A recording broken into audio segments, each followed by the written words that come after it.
Direito Administrativo. Aula 15. Atos administrativos, segunda parte. Classificações. Nesta aula, veremos as seguintes classificações. Pause a apresentação para ler com mais calma. Quanto aos destinatários, atos gerais, ou normativos, são os que regulam uma quantidade indeterminada de pessoas que se encontram na mesma situação jurídica. Exemplos: edital de concurso público, uma ordem para a dissolução de passeata, concessão de férias coletivas aos funcionários de uma repartição. Atos individuais são os que têm um ou mais destinatários especificamente determinados. Exemplo: licença para construção, decreto expropriatório, nomeação de um servidor. Os atos individuais podem ser impugnados diretamente pelos interessados quanto à legalidade, administrativa ou judicialmente. Quanto à estrutura do ato, atos concretos são os que dispõem para um único e específico caso, esgotando-se nesta única aplicação. Exemplo: exoneração de um funcionário. Atos abstratos são os que prevêem reiteradas aplicações, as quais se repetem cada vez que ocorra a reprodução da hipótese neles prevista, alcançando um número indeterminado de destinatários. Por exemplo, um regulamento. Quanto à composição da vontade administrativa, atos simples são os que emanam da vontade de um só órgão, ou agente administrativo. Exemplo: licença de habilitação para dirigir. Atos complexos são os que resultam da conjugação de vontade de órgãos diferentes. Por exemplo, decreto assinado pelo Presidente da República e referendado pelo Ministro de Estado, investidura do Ministro do Supremo, que é nomeado pelo Presidente da República, depois de aprovada a escolha pela maioria absoluta do Senado. Atos compostos são os que resultam da manifestação de dois ou mais órgãos, em que a vontade de um é instrumental em relação à de outro, que edita o ato principal. Exemplo: um ato de autorização, sujeito a homologação através de outro ato. No ato complexo, as vontades dos dois órgãos se unem para praticar um só ato. No ato composto, praticam-se dois atos, um principal e outro acessório. Quanto às prerrogativas, atos de império são aqueles em que não intervém a vontade dos administrados para sua prática. São impostos pela administração, em razão do seu poder de império. Exemplos: apreensão de bens, embargo de obra, decretos. Atos de gestão são os praticados pela administração em situação de igualdade com os particulares, para conservação e desenvolvimento do patrimônio público, e para a gestão de seus serviços.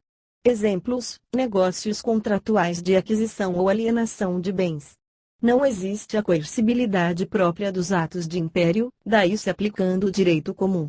Atos de expediente são aqueles destinados a dar andamento aos processos e papéis, que tramitam no interior das repartições. Por exemplo, os despachos. Quanto à liberdade de ação, atos vinculados são aqueles que o agente pratica, reproduzindo os elementos que a lei previamente estabelece. Não existe qualquer subjetivismo ou valoração, mas apenas averiguação de conformidade entre o ato e a lei. Exemplo: licença para exercer profissão regulamentada em lei. Atos discricionários são aqueles em que a lei autoriza o agente a agir com liberdade relativa, escolhendo entre alternativas permitidas em vistas à finalidade do ato. Exemplo: atos de polícia. Quanto aos efeitos constitutivos, geram uma nova situação jurídica aos destinatários. Pode ser outorgado um novo direito, como permissão de uso de bem público, ou pode ser imposta uma obrigação, como cumprir um período de suspensão. Declaratórios, ou enunciativos, simplesmente afirmam ou declaram uma situação já existente, seja de fato ou de direito. Não criam a situação existente, apenas a reconhecem. Também são chamados de atos enunciativos. É o caso da expedição de uma certidão de tempo de serviço. Atos modificativos alteram a situação já existente, sem que seja extinta, não retirando direitos ou obrigações. A alteração do horário de atendimento da repartição é exemplo desse tipo de ato. Extintivos. Podem também ser chamados desconstitutivos. Põe termo a uma relação jurídica existente. Cite-se como exemplo a demissão do servidor público. Quanto aos efeitos perante terceiros. Atos internos. Produzem efeitos apenas no interior da administração. Exemplos: pareceres, informações. Atos externos. Produzem efeitos sobre terceiros, como os embargos e as licenças. Quanto à validade. Ato válido. É o que atende a todos os requisitos legais, ligados à competência, finalidade, forma, motivo e objeto. Pode estar perfeito, pronto para produzir seus efeitos, ou estar pendente de evento futuro. Ato nulo. Nasce com vício insanável, ou seja, um defeito que não pode ser corrigido. Não produz qualquer efeito. No entanto, em face dos atributos dos atos administrativos, ele deve ser observado até que haja decisão, seja administrativa, seja judicial, declarando sua nulidade. Essa declaração terá efeito retroativo, entre as partes. Por outro lado, deverão ser respeitados os direitos de terceiros de boa-fé, que tenham sido atingidos pelo ato nulo. Cite-se a nomeação de um candidato que não tenha nível superior para um cargo que o exija. A partir do reconhecimento do erro, o ato é anulado desde sua origem. Porém, as ações legais eventualmente praticadas por ele, durante o período em que atuou, permanecerão válidas. Anulável. É o ato que contém defeitos, mas que podem ser sanados, convalidados. Ato inexistente. Apenas aparenta ser um ato administrativo. É produzido por alguém que se faz passar por agente público, como a multa emitida por falso policial. Ou contém um objeto juridicamente impossível, como a ordem para matar alguém. Quanto à execuibilidade. Ato perfeito. É aquele que completou seu processo de formação, estando apto a produzir seus efeitos.